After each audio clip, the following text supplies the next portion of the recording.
The digital era is defining the future of organisations, and in this episode we talk to Adam Thilthorpe, Director for Professionalism at BCS. We begin the episode by hearing about the essential skills for a digital future, and Adam reassures us that empathy, critical inquiry and similar skills will be essential. For him, AI is a tool, not a replacement, simply one that will give us better nails, for which we will need a better hammer. Personal skills won't become irrelevant. They will enable us to maximise the benefits technology will bring. This won't come without a struggle. Speaking on the digital divide, Adam dives into capabilities, Tor browsers, the dark web, protecting your personal data, and how to use AI ethically. However, this requires an investment in the reshaping of education and indeed the workplace. Explaining the challenges of rapid scaling in technology and the unintended consequences of mass demoralisation, Adam urges businesses to make sure they're asking the right questions. In the best case scenario, expanding technologies help us advance the human cause. In the worst case, we can see exploitation on the internet. Adam remains optimistic about the future, but we need to improve ethical behaviours and be more realistic about the consequences of a rapidly changing digital world. He warns us that hope without critical thinking is just naivety. Welcome to this episode of Implementing Best Practice in Business. We're here to help you and your organisation understand and implement global best practice to help you face the business challenges of today. Join me, Richard Pharro, CEO of APMG International, in talking to leaders and practitioners who have applied these frameworks and practices to boost their productivity. They're here, willing to share their knowledge and experience to help you learn from them so you can do the same to make you more competitive in today's market. My guest today is Adam Thilthorpe. Adam's the Director for Professionalism at the BCS, and he's passionate about understanding and explaining the impact of IT on both the workforce and the individual. He's a strong advocate of developing the talents and assets that an organisation already possesses to meet their future needs. And he has a personal mission, and that's to help organisations become less fearful of the changes brought about by the digital transformation and to use technology to transform people's lives for the better. Welcome, Adam. Thank you. So, are skills for the digital age the same as digital skills? I don't really understand what's the difference between this, and various reports from people like the World Economic Forum forecast that human skills, such as empathy, will be in much demand in the future. Does your research support that? I think empathy is one of the key digital skills. But I think that's probably the nature of the question as well, is what is digital? We use digital as a term that masks a million different definitions. And some people are very comfortable and very clear with what that definition means, and others are talking about very specific technologies. So for me, I've nicked one. I've nicked a definition because I loved it. I think it was Tom Loosemore when he was back at Government Digital Service who said that digital is essentially the people, processes and business models of the post-internet age. And that is about the culture. Post-internet age? Sorry, when did the internet age... When did it finish? The internet age end? Yeah. So what I mean is that there are people, cultures, processes and business models that we still teach, actually. And not all, but you can go to quite a lot of your MBAs and things like that not that long ago were based on how to build a company like General Electric in 1985. And that's cool. And that is an incredibly successful, and it was a creative and dynamic organization. It had a market capitalization of X plus 1, where X is a suitably impressive number. But it doesn't stack up. It doesn't stack up to our understanding now of what digital is. So again, that definition, it's businesses that have grown up with the internet, rather than people like myself and lots of people who are running major organizations around the world who've had to learn tech. They've had to learn what digital meant. They've had to understand how the internet is going to disrupt their organization and change their market. And what are they going to do as a consequence of that? And that to me is massively important. So I think it's about digital culture. And that is, as you rightly said, that's about empathy. That's about soft skills. It's not about hiding behind a piece of technology because it made you feel safe and secure because you had some jargon that no one else could decipher. That's not what this is about. This is about, to be really good at digital, you've got to be really good at people. You've got to be great at people. And there's no way that technology can change and take that away. We can use AI to help us advance sort of the human cause. And the best example of that I've seen with regards to AI is AI gives us better nails, for which we need a better hammer. It's just another tool. It's just something else in our toolkit that we can use to advance the human experience. But it's not a replacement. It's something that requires, like all digital does, it requires incredible human insight and understanding. Because without that, it's just a piece of tech. But companies must really be struggling with that because everything is moving online. So my father-in-law, who was 97 last month, if he wants to do anything, he's got to ring a call centre. He struggles to get his message across. He can't go and see anybody. And if he's got a problem, there isn't the empathy at the other end of the line. So you say empathy is important, it's all about people, but as more stuff moves online, there seems to be less empathy. There seems to be more prove who you are. You need to have 3 passwords. You need to know this. You need to know that. So how do you reconcile that view that it is all about the people and it's not about the technology with the way businesses are trying to get us to move to all online, no human interface? It doesn't stack up, Adam. No, it doesn't, and I think that's the opportunity. I think for organisations is to move AI away from simply being a means by which you run chatbots to simplify your customer service lines, and actually and that to me is about digital understanding. Is not how do I use one specific tech to make my customer service, to make them not have to spend as much time on the phone, but actually how do I re-engineer and understand my business and my market by utilising these technologies? And I think you get to a very different outcome. But it is incredibly, incredibly hard, and that is the challenge of the modern age. So I think we're going to see good examples. There's people like the John Lewis Partnership trying to reconcile how do they operate on the dark web. Why? We think that the number of people using a Tor browser so that they can go on the dark web is going to grow exponentially. And in fact, most people who are tech savvy, which would include us two, Richard, if you can believe it, but it would include us two, are going to have a Tor browser within the next 3 years. Now, the good news is we're not going to have a Tor browser because we're hell-bent on buying guns and drugs on the dark web. It's actually about how we use and protect our own personal identity and use our data and interact with organizations in a manner of our own choosing.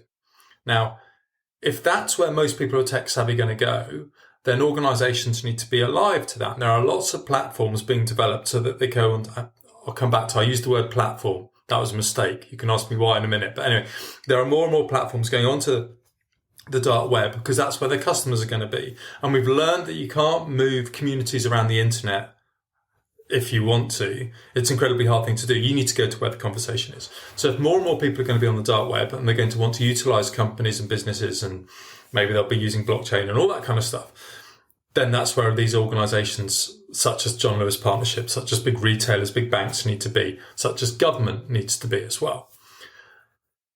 Having said that, there are millions of people in the UK have yet to go online. And we are struggling a little bit, I think, this digital divide. So yeah, you get people like me going to big conferences and talking about, isn't it great that people are going to take control of their own personal data and interact with organizations in a manner of their own choosing on the dark web. But actually, that's ignoring millions of people who just want to be able to pay their gas bill or get a better gas rate because prices have gone through the roof. And those are the people that need to be served well by digital. And sometimes I think government in the past has done quite a good job with some of this stuff with government digital service that allows us, things like car tax and some of these things. But it does well when it's a single transaction. But actually it becomes more difficult, the more complex that interaction, that lifestyle or that interaction becomes. And that's where companies need to be amazing. That's where we're going to have to go.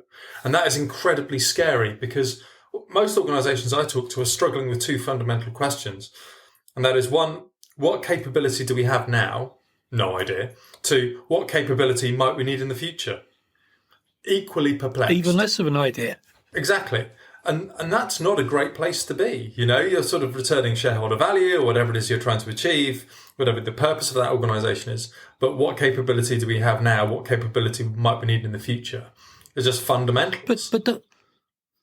But don't you have to carry a little bit of responsibility for this? Because surely as the BCS, you should have been training people, educating people, helping people develop the skills, at least that we need now. Because finding people with some basic, what I would consider to be basic tech skills is very, very difficult. Absolutely. We just don't have the numbers of people that we need with some basic technology skills to help you do something, say, with a decent website, to help people to be able to buy things from you online. So, it's a problem that we got ourselves into through that lack of education and development over the last 15 years or so to make sure we had sufficient people coming out. And I should think with the growth of technology, and you use the word platform, I thought platforms were fairly new, but clearly they're not. The growth of new ideas, how on earth are we going to have a sufficiently wide workforce to enable organizations to take advantage of that? Yeah. The BCS has played some sort of a long game in some of the response to that, and one is what's happened with schools, with the reintroduction and the development of computer science, and not computer science. You'd expect someone from the BCS to start talking about computer science, but I don't mean it I'm talking about it being an incredibly creative and dynamic, passionate subject that, yes, has a fair amount of rigor, and yes, it needs good understanding of maths but it's so important that we grow talent in the UK that is away from let's study IT and more to how do we find creative solutions to difficult problems. And those problems could be anything from how do I simplify tax to how do I solve a problem like climate change to can I get on the right train. So there's different things going on in that. And one, as you rightly say, is digital skills. We want children to go through school and we want them to be digitally literate when they leave school, and we want them to have the opportunity to study world-class computer science. Those are two just great things to be able to provide for children, because they're going to grow up in an incredibly fast-paced and different working environment than the one I went to when I left university. University isn't perhaps doesn't quite have the cachet as it used to. What people want to do with apprenticeship, what people want to do with vocational skills, people's understanding of lifelong learning, people's understanding of how they learn, and in the different, it's not all classroom based. There's some good sort of fundamentals that people can get from that environment, but how you're going to apply that, how do you test yourself in the application? So it's very difficult. It's very difficult to get to do this stuff well at scale, at sort of societal level, at national level. But that's the challenge. And the BCS has done a good job there, I think, with things like the National Centre for Computing Education and Computing at Schools to support primary and secondary school educators do an amazing job in the classroom. That is incredibly important, but there's so much more to do. So I think we've done quite a good job when it comes to changing the curriculum and helping people have the opportunity to study world-class computer science. But digital literacy is it's a minefield, because what is it we're talking about? It's all very well for me to say, it's digital as a cultural problem, but actually you need some fundamental skills to be able to interact, to be able to give yourself access to the benefits that society is able to provide at a digital level. And the same is true for people coming out of school and potentially joining the employment market, as it is for my dad.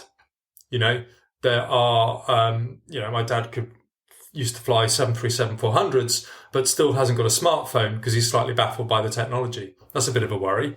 I'm not quite sure for who, for people getting on aeroplanes or for people living underneath them. But there's a generational thing there. Is he technology illiterate? No. He used to fly very complex aeroplanes. Is he digitally savvy? Equally, no, because it's just, he hasn't been given the opportunities to learn. I try. And actually, my mum, his wife's doing better than he is at the moment. But that's another story. But yeah, there are some real challenges with regards to what we mean by that. And the BCS, I think, mea culpa, when it comes to professionalism, how do we solve these problems that you alluded to earlier? Well, there has to be some responsibility and accountability from professionals. And I think this is something that's coming as we see ethics and other things become more mainstream. So we have to be more responsible, I think, for our actions. And one of the easiest terms, I think, to sort of deal with that is this idea of unintended consequences. Because technology can scale so quickly, we have to be mindful, much more mindful, I think, of what would happen. Ask yourself some questions. What would happen if everyone used this? What would that mean for society? There's an example is, Snapchat was a hopeful, purposeful, and it remains a hopeful and purposeful organisation. This is about the mass democratisation of encrypted messaging. And on a good day, we saw things like the Arab Spring and blah, blah, blah, and we've seen some amazing things as a consequence. But then when we worked with some data with the Children's Commissioner a few years ago, we also found out that in the London boroughs, 40% 11-year-olds sexed. Now, that can't be good for the future of the human condition.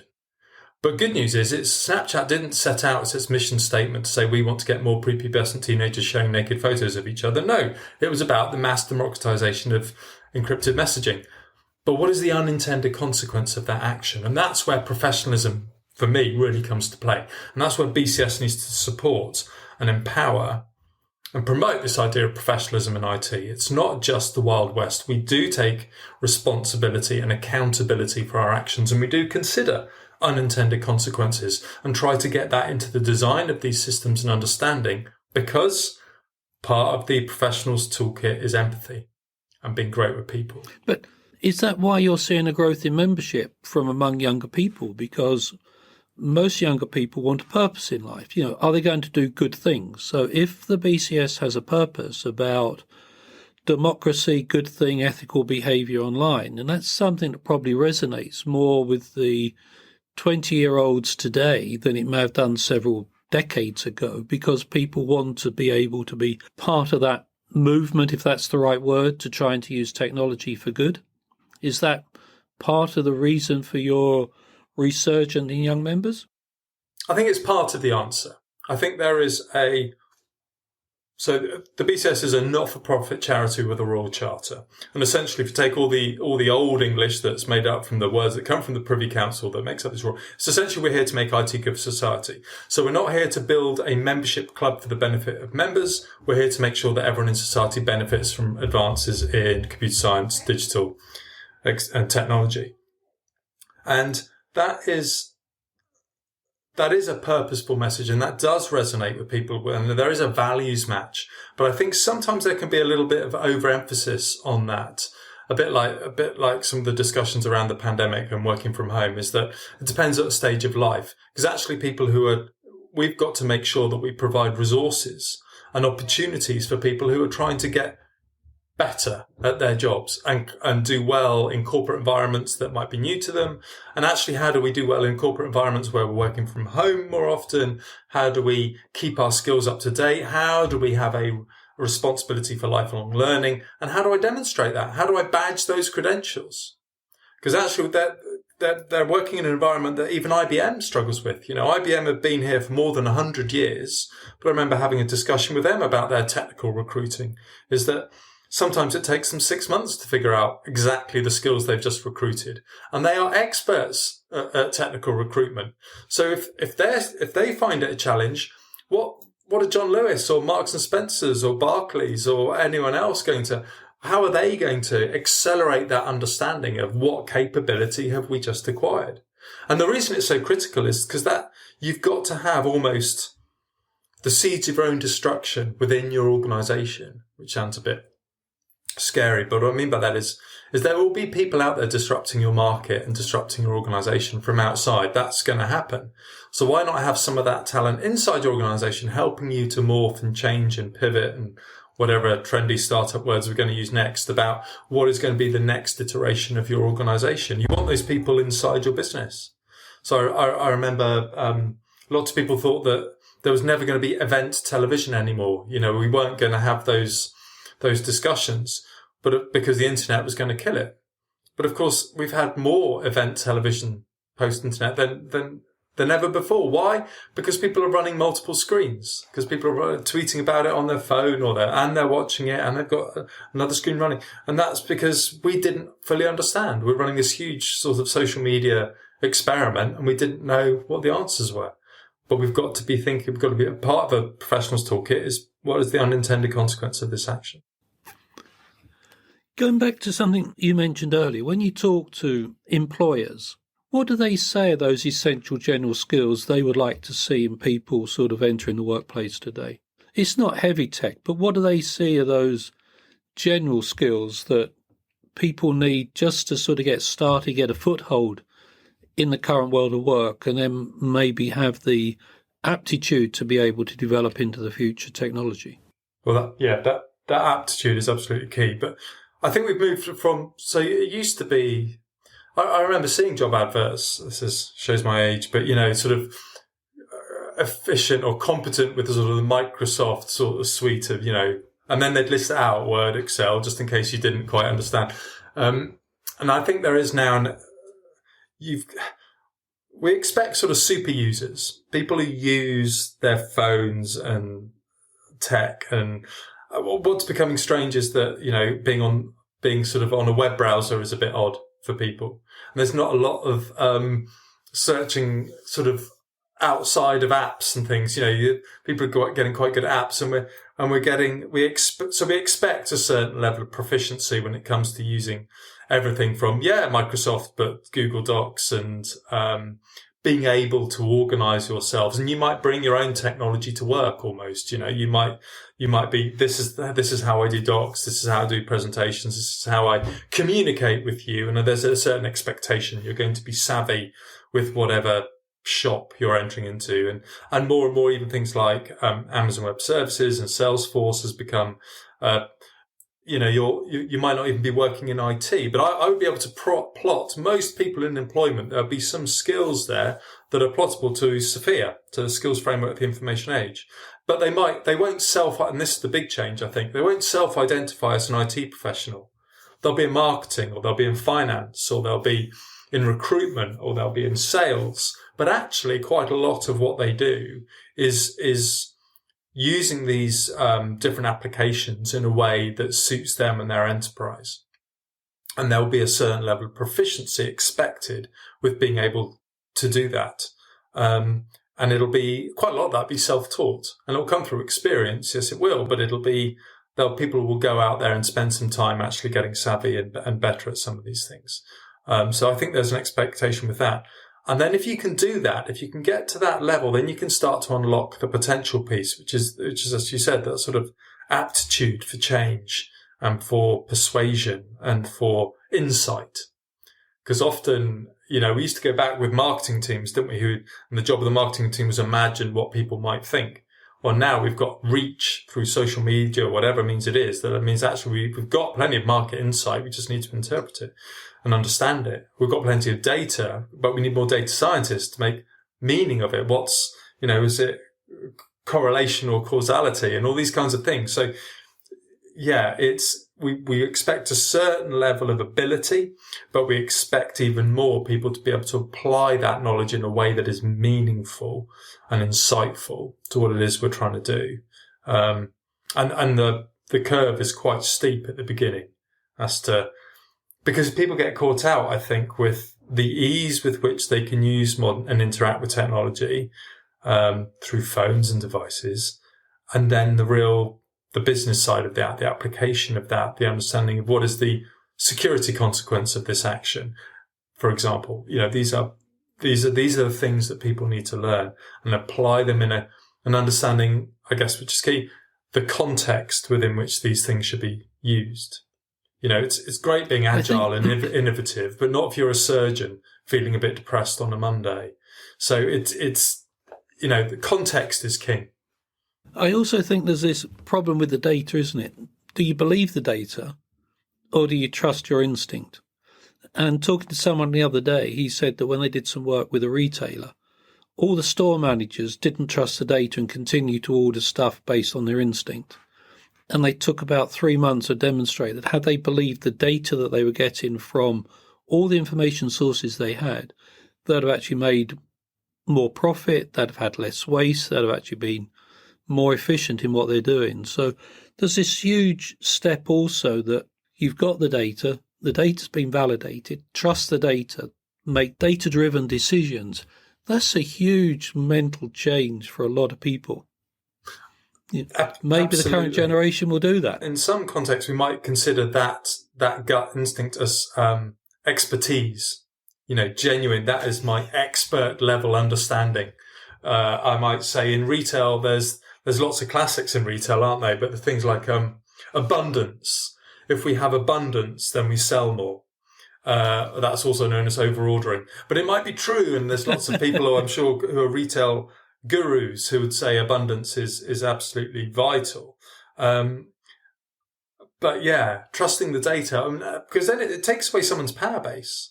If they are an expert, if they have guru level status in something, but you just say, well, just read the data. Well, what's the point of me? And it's quite threatening. And I think is the key, is to understand that actually your expert opinion aligned with that data is exactly the magic that people are looking for. But you can feel quite vulnerable. You can that skill set has changed. Rather than people just looking to you as sage and wise, it's like, well, actually, no, we've got a shortcut here. We don't trust your wisdom. Your wisdom is outdated and is no longer wise. And that's a scary thing for people to feel. So you've got to find a way, I think, as the individual's got to find a way to how can that individual incorporate, understand the sort of what data and data science is telling us, and then apply that expertise and experience in some cases to come through with genuine market changing insight.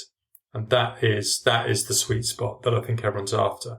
But it does mean you have to be a little bit more vulnerable sometimes, or do something equally difficult, which is go and learn how to, because data it's not as if data ever gives you a clear cut answer.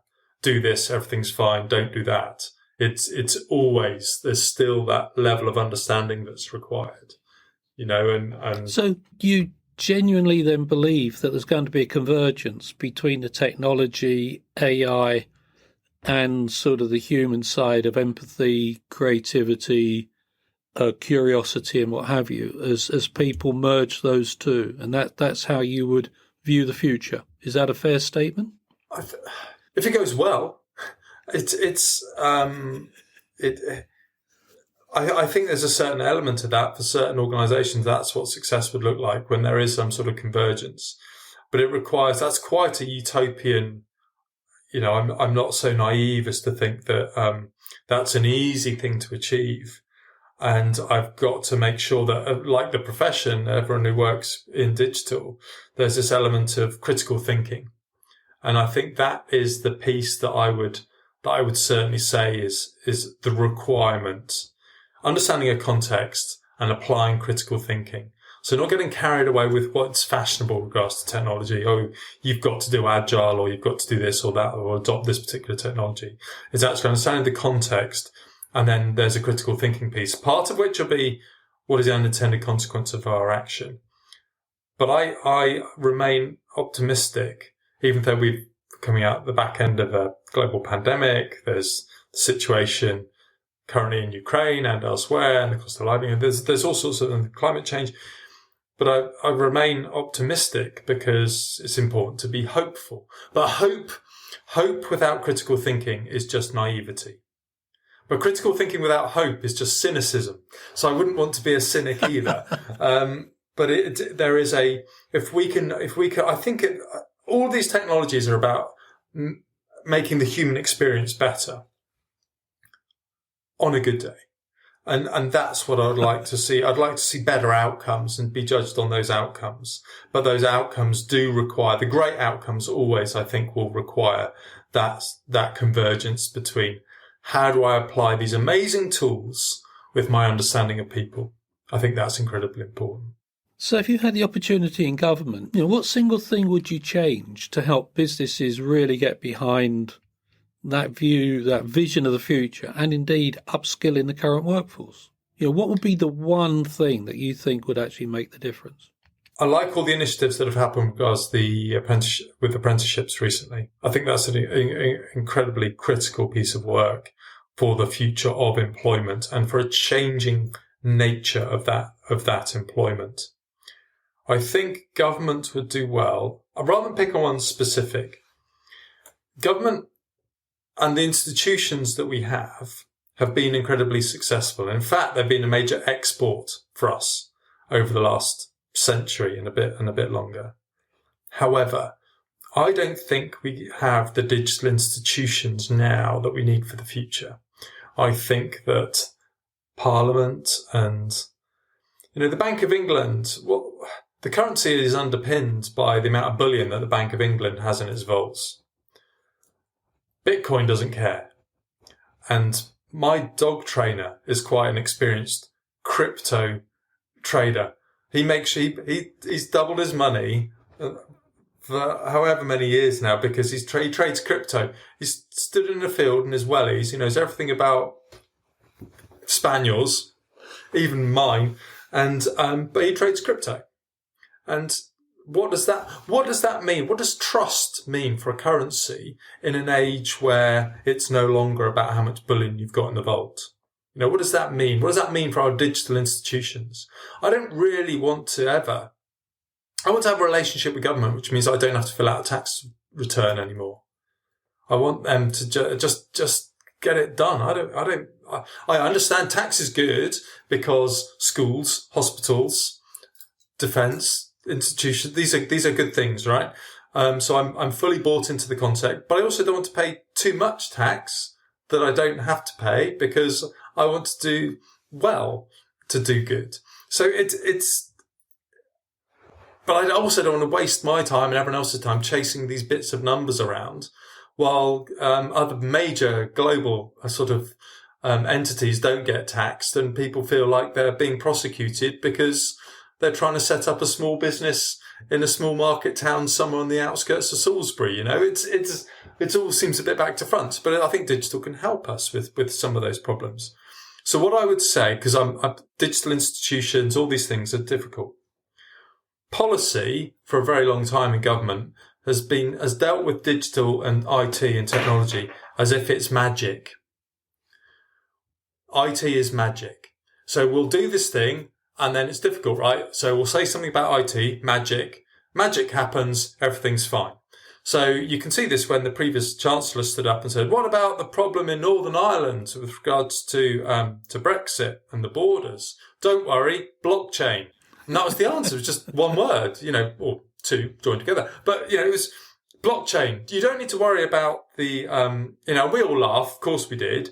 And he's not wrong because actually Maersk, if you talk to Maersk about how they move products and services across borders using blockchain, very, very impressive. But it's part of a solution. It doesn't mean that you can just stand up behind a lectern and say blockchain as if the problem's going to go away. And that's where we're still at this I think lots of politicians see toddlers interacting with iPads and go, oh, look, this is good. This is how things are going to work. And they're kind of right, but there's more to it than that. And that's the skill set and the capabilities, the understanding of context and professionalism and who can you trust. And that's the point. So we need to have digital institutions, including policy making, that allows us to make good on the hopeful promise of digital, because we need that critical thinking layer so that we get good outcomes on a hopeful promise. So better digital institutions are what we need. I don't quite know what they're all going to look like, but it'll have less to do with how much real estate you own in Westminster. Adam, it's great talking to you. I'd just like to finish on one question that has three parts. Knowing what you now know about technology and all the organisations that you meet as in part of your role, What are the 3 things you would like to have known when you started your career that you know now? First part is there's something about change. Change often feels a very difficult thing, and it feels to happen almost by osmosis in an organisation. But actually change is happening incredibly quickly. If you just look at the makeup of let's take something like the FTSE 100, 100 largest organisations in the UK by market cap. That seems like something that's going to be set in stone for a long time, right? But no, that has changed so dramatically. And maybe my answer should be I should have bought shares in Google. But it's that we've replaced some of I alluded to GE earlier, but we've replaced some of those organisations that used to be the establishment or whatever with a new set of organisations who actually said they were going to do stuff differently, but more and more seem to be doing stuff the same. So I guess that I thought change wasn't going to happen at that scale quite so quickly. And I was completely and utterly wrong. And I should have been more alive to the idea that there are people out there quite motivated to do these things and getting them done. And I underestimated the pace of change. The second thing around government is again, things have changed quite significantly in there. Not all around government digital service. There was stuff that was even happening HMRC with Phil Pavitt back in the day. But it's still yet to make good on that hopeful promise. I think that there's some areas of excellence in government, and government is a really difficult thing to get right. It's a massive super tanker that won't turn, and it's set in its ways, and it has this natural brake clause that comes through every 5 years. And then you start working and you realize that the churn of personnel and people, is incredibly, I think it takes 18 months to make a decision in government, and the average tenure of a position is about 16 months, which means that it's very difficult to get anything over the line, right? So I've been frustrated, but again, it's government's public sector is a really important thing to do, because that is people engaged in the public task. And we talked about values earlier, and there is no nobler thing to do, I think. So I think it's a wonderful thing. I think healthcare, we've seen with the pandemic, people are more willing to understand what digital might mean for the future for healthcare. And that's a massive opportunity. We need to make good on that. We need to drive change more quickly in those environments and recognize that actually IT, digital tech has a huge role to play hand in hand with people engaged in sort of the clinical profession as well. So I think there's huge opportunities in the public task, in change in other areas. And what would I say for my last thing then? I think there's something around the morphing of these organizations from one to the other. So Facebook and organizations of their ilk.